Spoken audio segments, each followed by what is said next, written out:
நேயர்கள் அனைவருக்கும் வணக்கம். இது உங்கள் அபிமான ஜோதிட சவால். வழக்கம் போல இன்னைக்கும் நம்ம ஜோதிட சவால் நிகழ்ச்சியில ஜீவனாடி ஜோதிடர் பாபு சார் நம்ம கூட இணைஞ்சிருக்காங்க. ஒவ்வொரு வாரமும் நிறைய கேள்விகள் கேட்டுட்டு இருக்கோம். அந்த வகையில இன்னைக்கும் நிறைய கேள்விகள் கேட்க போறோம். அதுக்கு முன்னாடி சார் நிகழ்ச்சிக்கு வரவேற்போம். வணக்கம் சார். வணக்கம். வணக்கம் வேந்த நேயர்களும் கோடான கோடிகளுக்கும். இன்னைக்கு அகஸ்ட் என்ன சொல்றாரு பாப்போம். Okay sir. இப்போ ட்ரம்ப் அதிரடியா இந்திய மாணவர்கள் எல்லாரையுமே அமெரிக்காவில இருந்து வெளியேற்றிட்டு வராரே சார். இது என்னதான் நடக்குது, அவர் என்னதான் எதிர்பார்க்கிறாரு சார்?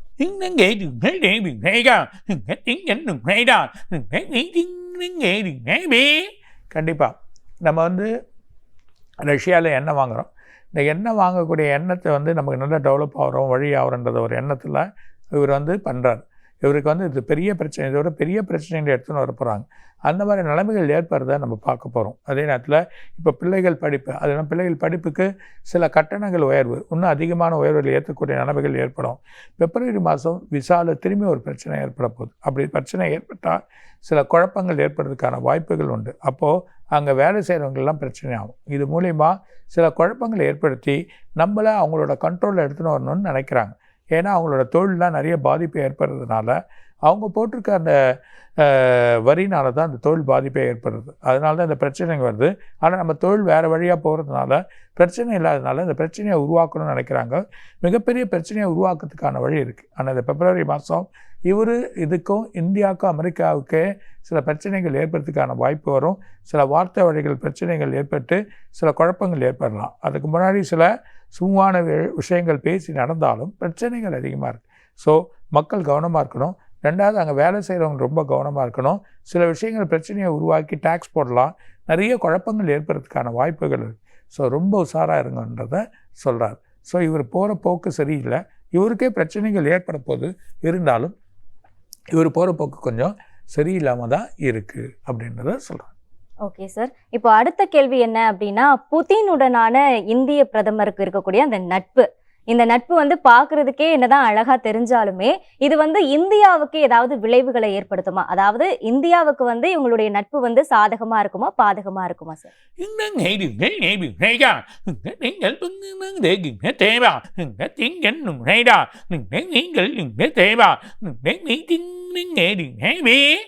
உண்மையான அடிப்படையான நட்பே தான்.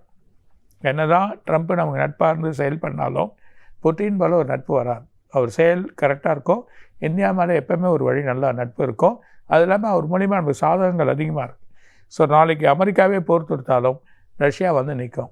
ரஷ்யா நிற்கிறப்போ அமெரிக்கா பின்வாங்கும். ஸோ அந்த மாதிரி நிலைமை ஏற்படுறதுக்கான வாய்ப்பு உண்டு. அமெரிக்கா எல்லாம் நினைக்கிற அளவுக்கு பெரிய பாம்புகள்லாம் இருக்குதுன்னு நினைக்கிறாங்க, கிடையாது. ரஷ்யாவில் தான் இருக்குது. ஸோ அதனால் இந்தியா கிட்ட எப்போவுமே அமெரிக்காவே பயப்படும். அந்த மாதிரி சூழ்நிலை ஏற்படுறதை நம்ம பார்க்க போகிறோம். ஒரு காலகட்டத்தில் அமெரிக்காவுக்கு ஒரு பெரிய ப்ராப்ளமே ஏற்பட போகுது.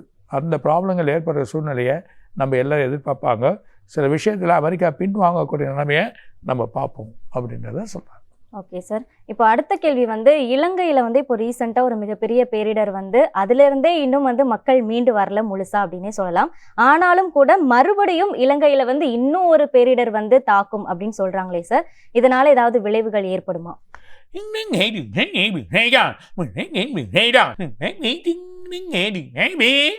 கண்டிப்பாக. கடலுக்கு அடியில் பார்த்தீங்கன்னா சில கேப் வந்துடுச்சு. நிறைய கேப் ஏற்பட்டிருக்கிறதுனால அதை ஃபில் பண்ணுறதுக்கான வழிகள் இந்த மலை சரிவுகள். அதனால் ஸ்ரீலங்காவில் இருக்கக்கூடிய சில மலை சரிவுகள் ஏற்படுறதுக்கு ரொம்ப அதிகமான வாய்ப்பு உண்டு. அது இல்லாமல் எல்லா மலைகளுமே வீக் ஆகிடுச்சு. பலாயிரம் ஆண்டுகள் ஆகி அதோட மண் தத்துவம் மண் போல் ஆகிடுச்சு. அதனால் ரொம்ப ஈஸியாக சரியறதுக்கான வாய்ப்புகள் ரொம்ப இருக்குது. அதனால் நிறைய டூரிசம் போய் டூரிசம் மேஜரான பிளேஸ் பண்ணுற போங்க. ரொம்ப ஃபாரஸ்ட் அதெல்லாம். ஏன்னா இந்த காடு இருக்க பகுதிகள், அதுக்கப்புறமா மலை பிரதேசங்கள் இருக்கக்கூடிய பகுதிகள் உருகி அதோட கீழே போகிறதுக்கான வாய்ப்புகள் ரொம்ப அதிகமாக இருக்குது. இப்போ இல்லை, 2026 8ஆம் மாதத்தில் ஒரு பெரிய வெள்ளம் வந்தது தான் சில பிரச்சனைகள் ஸ்ரீலங்காவில் ஏற்படுறதுக்கான வாய்ப்புகள் இருக்குது.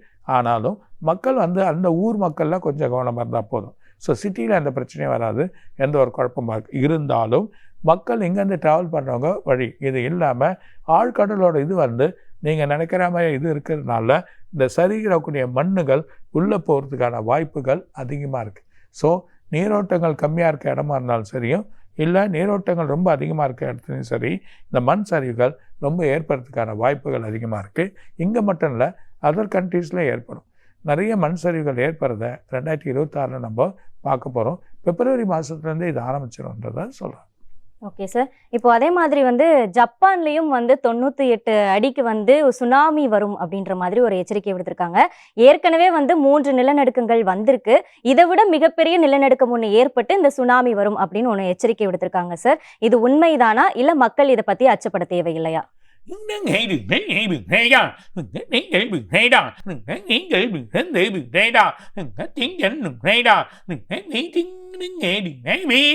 கண்டிப்பாக நீங்கள் நினைக்கிறது உண்மை. ஆனால் இந்த 98 அடி வரதெல்லாம் போய் இவங்களாம் எடுத்துக்கூடிய ஒரு பொருளை சுனாமி இருக்குது.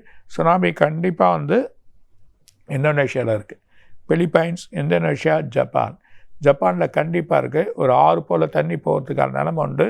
கடல் அலைகள் உள்ளே வரத்துக்கு வாய்ப்பு அதிகமாக இருக்குது.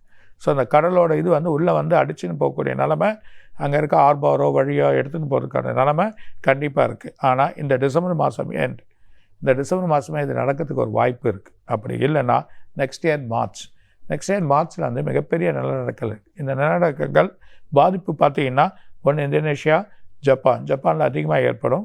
அதே நேரத்தில் பிலிப்பைன்ஸ் அந்த மாதிரி கண்ட்ரியில் ஏற்படும். அது சார்ந்திருக்கக்கூடிய நகரங்கள் 2 முஸ்லீம்ஸ் கண்ட்ரிகள். இந்தியாவில் வந்து வடமேற்கு திசைகள், அதாவது நார்த் வெஸ்ட்டில் இருக்கக்கூடிய டெல்லி, ஹரியானா, சூரத், பாம்பே, இல்லைனா இருக்கக்கூடிய மெயினான மேஜர் சிட்டி அதில் இருக்கக்கூடிய இடத்துல மிகப்பெரிய எர்த்குயிக் வரதுக்கு இருக்குது. இது மூலிமா கடல் அலைகள் உள்ளே வரத்துக்கும் கடல் அலைகள் அதிகமாக காணப்படுறதுக்கும் வாய்ப்புகள் அதிகமாக உண்டு. இந்த நிலைமை கண்டிப்பாக இந்த டிசம்பர் மாதம் இல்லைன்னா மார்ச் மாதம் ஏற்படுறதுக்கான வாய்ப்புகள் நம்ம பாதிப்பு இந்த ஜப்பானில் இருக்குது. ஸோ ஜப்பான் ஒரு எர்த்குயிக் ஜோனாக தான் மாறும் ஃப்யூச்சரில். அதனால் அவங்க அதுக்கான டிசைன் பண்ணி தான் பில்டிங்லாம் கட்டியிருக்காங்க.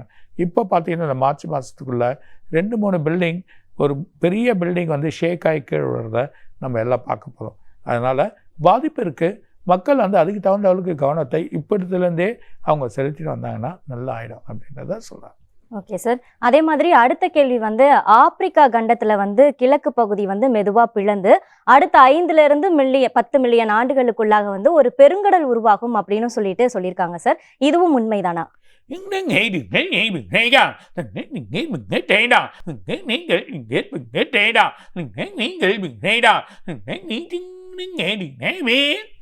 நிறைய ஆண்டுகள் இருக்குது, 50 ஆண்டுகள் நீங்கள் சொல்கிற மாதிரி. ஆனாலும் 2032 பிரச்சனைகள் இருக்குது. இந்த 2032 என்ன ஆகுதுன்னா இந்த நீர்மட்டங்கள், இந்த பனிக்கட்டிகளாக உருகி மிகப்பெரிய நீர்மட்டங்கள் உருவாகி கடலில் இருக்கக்கூடிய நீர்கள்லாம் ரொம்ப அதிகமாகிடும். அப்போது அந்த கிராவிட்டி ஃபோர்ஸ் வந்து குறைஞ்சிடும். அதில் தண்ணி வந்து கரையோரத்தில் வந்து நிற்கும். அதாவது ஒரு 100 மீட்டரோ 200 மீட்டரோ தண்ணி வந்து வெளியே வந்துடும். ஸோ அந்த 200 மீட்டர் இல்லை 500 மீட்டர் கூட வரலாம். அப்படி அந்த தண்ணீர் வெளியே வந்ததுன்னா அந்த தண்ணீர் திரும்ப கடல் உள்ள வாங்காது.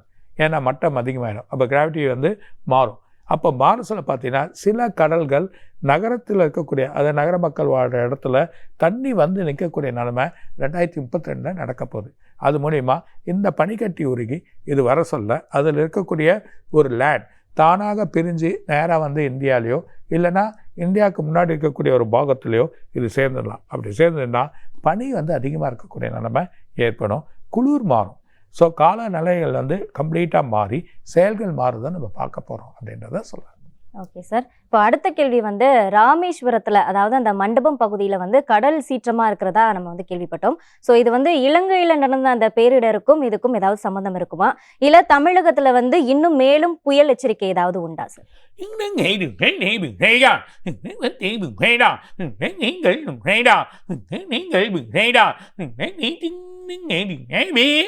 ரெண்டு கண்ட்ரியில் பூகங்கள் வெடிக்கும்.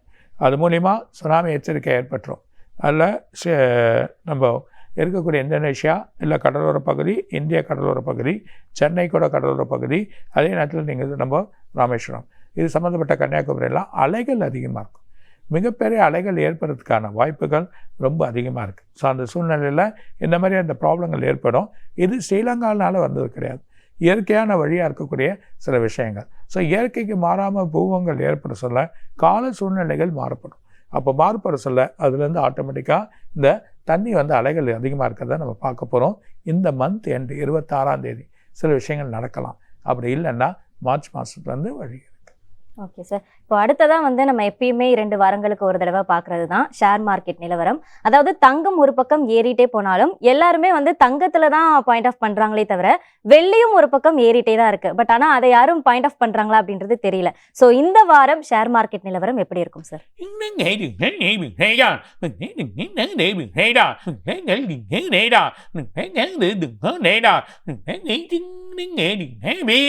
அதாவது இந்த மெட்டல், அதாவது எல்லோ மெட்டல், அதாவது தங்கம் வந்து பயங்கரமாக ஏறப்போகுது. அது இல்லாமல் தங்கம் ஏறினாலும் டிமாண்ட் ஆகிடும். டிமாண்ட் ஆக சொல்ல அப்போயும் ஏறும். அதனால் அந்த சூழ்நிலைகள் ஏற்படுறதுக்கான வாய்ப்புகள் வந்துருச்சு. ரெண்டாவது, இந்த 14ஆம் தேதியிலேருந்து 22ஆம் தேதிக்குள்ளே கொஞ்சம் குறையலாம். அப்படி குறையலன்னா கண்டிப்பாக இன்னும் பூஸ்ட் ஆகும், இன்னும் பயங்கரமான விலை போகும். வெள்ளி நிறைய தேவைப்படுது. பர்டிகுலராக நிறைய ஈவி வெஹிக்கிள் வருது. இந்த ஈவி வெஹிக்கிளுக்கு வந்து நிறைய வந்து தேவைப்படுறது வந்து இந்த வெள்ளி. ஸோ இந்த வெள்ளி அதிகமாக தேவைப்படுறதுனால கண்டிப்பாக வெள்ளியும் கான்சன்ட்ரேட் பண்ணுவாங்க, அதே நேரத்தில் தங்கத்துலேயும் கான்சன்ட்ரேட் பண்ணுவாங்க. தங்கம் இன்னும் கொஞ்ச நாள் நம்மலாம் வாங்கக்கூடிய நிலைமைக்கு வராது, ரொம்ப அதிகமான நிலைமைக்கு போயிடும். அது ஒரு உச்ச நிலையை தொற்றும். அது டிமாண்டாலும் இன்னும் ஏற தான் செய்யும். அதனால் தங்கம் வெள்ளி வந்து இனிமேட்டு நம்ம எந்த ஒரு சூழ்நிலையிலும் பிரச்சனை தான், அது ஏற தான் போகுது அப்படின்றத சொல்லிட்டேன். Okay sir. இப்போ அடுத்து வரக்கூடிய அந்த 7 நாட்கள்ல நடக்கக்கூடிய முக்கியமான விஷயங்கள்லாம் என்னென்ன சார்?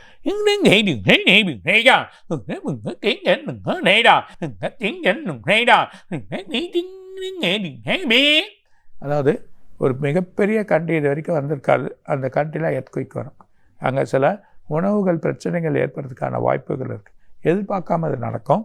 அதே நேரத்தில் ஒரு முக்கியமான ஆலயத்தில் மிகப்பெரிய பிரச்சனை ஏற்படும். ஒரு முக்கியமான இடத்துல எதிர்பார்க்கவே மாட்டாங்க. ஒரு ஃபயராக இருக்கலாம், இல்லை அந்த இடத்துல ஒரு இன்சிடெண்ட்டாக இருக்கலாம். ஒரு முக்கியமான தேவாலயத்தில் ஒரு பெரிய பிரச்சனைகள் ஏற்படுறத நம்ம பார்க்க போகிறோம். இப்போ தமிழ்நாடு பொறுத்த வரைக்கும் சில அரசியல் மாற்றங்கள் ஏற்படுறதையும் இந்த 7 நாளில் நம்ம பார்க்கலாம். Okay sir. இப்போ அடுத்த கேள்வி வந்து ஒவ்வொரு மாத தொடக்கத்துலையும் நம்ம கேட்கிற கேள்வி தான். ஸோ மார்கழி மாதம் வரப்போகுது. இந்த மார்கழி மாதத்துல எந்த 3 ராசிகள் டாப்ல இருக்கும், எந்த 3 ராசிகள் எச்சரிக்கையா இருக்கணும் சார்?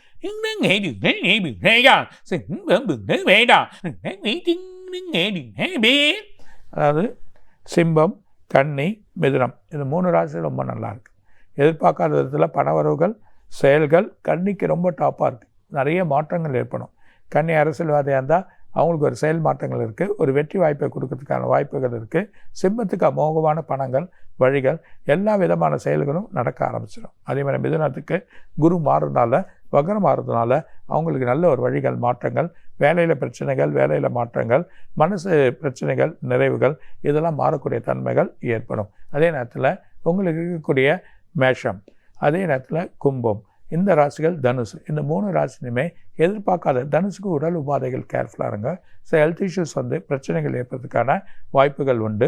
அதே நேரத்தில் கும்பராசிகள் செலவுகள் அதிகம், வழிகள், பிரச்சனைகள் ஏற்படும், சில வழக்குகள் வரத்துக்கு வாய்ப்புகள் இருக்குது. அதே நேரத்தில் மேஷத்துக்கு வேலைகள் பிரச்சனை, கணவன் மனைவிகள் பிரச்சனைகள், வீடு வந்து பிரச்சனைகள் ஏற்படுறதுக்கான வாய்ப்புகள் இருக்குது. ஸோ இந்த 3 ராசியும் ரொம்ப கேர்ஃபுல்லாக இருங்க. இந்த 3 ராசியும் வெற்றி கிடைக்கும். மற்ற ராசிகள் நடுத்தர வழியில் இருக்கும். Okay sir. அடுத்ததா ஆன்மீக கேள்வி சார். இது வந்து சொர்க்கவாசல் திறப்பு வந்து இந்த டிசம்பர் 30 அப்படின்னு சொல்லியிருக்காங்க. ஸோ இதை பற்றின சிறப்புகள் என்னென்ன சார்?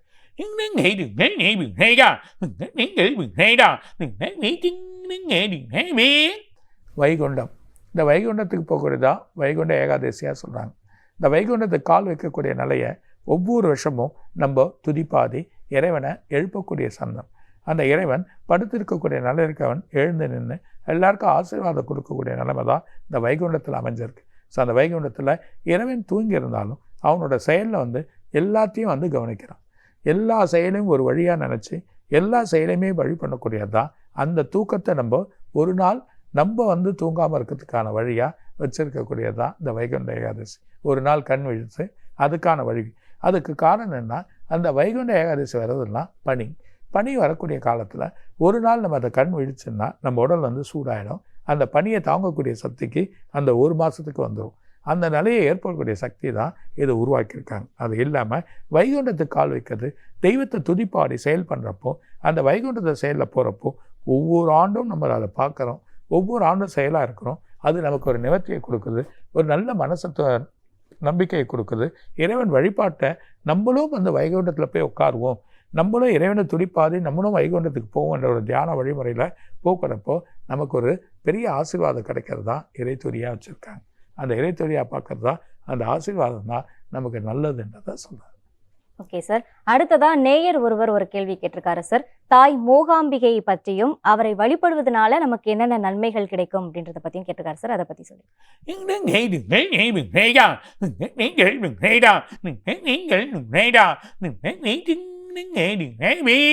அது மிகப்பெரிய சக்தி மூகாம்பிகை. 3 உருவங்களும் கொண்டது, லக்ஷ்மி, சரஸ்வதி, அம்பாள். இந்த 3 ரூபத்தையும் கொண்டது தான் இந்த மூகாம்பிகை. இந்த மூகாம்பிகை போல ஒரு சக்தி உலகத்திலே கிடையாது. இந்த சக்தி காஷ்மீரில் இருந்தது. இந்த காஷ்மீரில் வந்து இவர் போக சொல்ல, சங்கரர் அங்கே போக சொல்ல, அங்கே போய் வேண்டி வணங்கி செயல் பண்ணி தன் பின்னாடியே நடந்து வரக்கூடிய சக்தியை எடுத்துன்னு வர்றார். என்னோட கொலுசு சத்தம் எங்கே நிற்கிதோ அங்கே உனக்கு என்னை திரும்பி பார்க்காத, நான் உன் பின்னாடியே நடந்து வரேன், அந்த கொலுசு சத்தம் எங்கே நிற்குதோ அங்கே நான் தெய்வமாக மாறுவேன் அப்படின்னு சொல்கிறப்போ இவர் வந்து இந்த கேரளா வரைக்கும் நடந்து வந்துடுறாரு. அந்த கேரளா வந்து நடந்து வராது, கேரளா கர்நாடகா அது ஒரு பார்டர். அந்த பார்டரோட இடத்துல இவர் நடந்து வர சொல்ல இவர் சடனாக திரும்பி பார்க்குறப்போ அந்த கொலுசு சத்தம் நின்றுடுது. அப்போது அம்பாள் அப்படியே உருவமாக ஆயிடுறான். அந்த அம்பாள் உருவான இடம் தான் தாய் மூகாம்பிகையாக இருக்குது. அதுதான் கேரளாவில் மிகப்பெரிய சக்தி வாய்ந்தது. நீங்கள் என்ன நினைக்கிறீங்களோ அது நடக்கும், என்ன கேட்குறோமோ அது வரன் கொடுக்கும். அந்த சக்தி அங்கே நடமாடக்கூடிய தெய்வம், அதுவும் காட்டு தேவதையாக மாறும். அந்த காட்டு தேவதை மிகப்பெரிய சக்தியாக இருந்து பல பேரை அடக்கக்கூடிய சக்தி உடையது அது. அதாவது எதிரிகளை அடக்கக்கூடிய சக்தி உடையது தான் இந்த தாய் மூகாம்பிகை. அன்பு பாசம் உடையக்கூடிய ஒரு தன்மை அந்த அம்பாளுக்கு உண்டு. அதுவும் இரவு பூஜையில் கலந்துங்கன்னா ரொம்ப நல்லது. அந்த இரவு பூஜையை பார்க்குறப்போ மிகப்பெரிய ஒரு சக்தி நமக்கு கிடைக்கும், நல்ல ஒரு கிடைக்கும், நிவர்த்தியும் கிடைக்கும். இப்போ பலவிதமான பூஜைகள் எடுத்துகிட்டு வந்திருக்காங்க. அந்த பூஜையில் நீங்கள் போய் பார்க்கலாம். அது தாய் மூகாம்பிகை பார்க்குறது ஒவ்வொரு வருஷமும் போய் பார்த்தா ஒரு நிவர்த்தி, அதோட வழியும் நல்லது. இது வந்து கேரளாவோட பார்டரில் தான் இருக்குது. கர்நாடகா எல்லாம் கேரளாவோட பார்டர். எல்லாமே அந்த ஃபாரஸ்ட் ஏரியாவில் அது 3 பக்கமும் தமிழ்நாடு, கர்நாடகா, கேரளா அந்த பார்டரில் தான் வருது. மெயினாக வந்து கர்நாடகாவோட எண்டு பகுதியில் தான் அது வருது. ஸோ அதோட சூழ்நிலை இருக்குது. அருமையான இடம். அதுவும் ஆதிசங்கர் நமக்கு பதிச்சது. உலகத்தில் வந்து சங்கரர் வந்து வழி பண்ணது, ஆதிசங்கர் வந்து நமக்கு பண்ணது. ஆதிசங்கர் நமக்கு கொடுத்த ஒரு தெய்வம். அவர் வழியால் செயல்பட்ட, அதாவது அவர் வழியால் பல கோயில்கள் மாற்றப்பட்டது. பல கோயிலில் ஸ்ரீசக்கரம் வச்சு செயல் பண்ணக்கூடியது எல்லா கோயிலையும் மாற்றுறாங்க. காமாட்சி அம்மன் கோயில், திருவத்தியூர், வடிவடையம்மன் கோயில், எல்லா அம்பாலையும் வழிபாடு நிறையா எடுத்துன்னு வந்தது அந்த ஆதிசங்கர் தான். அந்த ஆதிசங்கரோட வழியில் வந்தது தான் இந்த தாய் மூகாம்பிகை. அவரோட செயலில் இருக்கிறதுனால மிகப்பெரிய சக்தி வாய்ந்தது அப்படின்றத சொல்லுவாங்க. ஓகே சார், இப்போ நம்ம வந்து நிகழ்ச்சியோட இறுதி கட்டத்துக்கு வந்துட்டோம். ஸோ இன்னைக்கு நான் கேட்ட எல்லா கேள்விகளுக்கும் ரொம்ப தெளிவான ஒரு விளக்கத்தை கொடுத்தீங்க சார். நிகழ்ச்சிக்கு வந்ததுக்கு ரொம்ப நன்றி சார். வணக்கம். வணக்கம். எந்த டிவி நேயர்களும் கொரோனா கொரிய செல்கம் இன்னும் நிறைய இருக்காங்க சார் சொல்வார். வணக்கம். மீண்டும் மற்றொரு ஜோதிட சவால் நிகழ்ச்சியில் உங்களை சந்திக்கும் வரை உங்களிடமிருந்து விடை பெறுவது வினோதினி.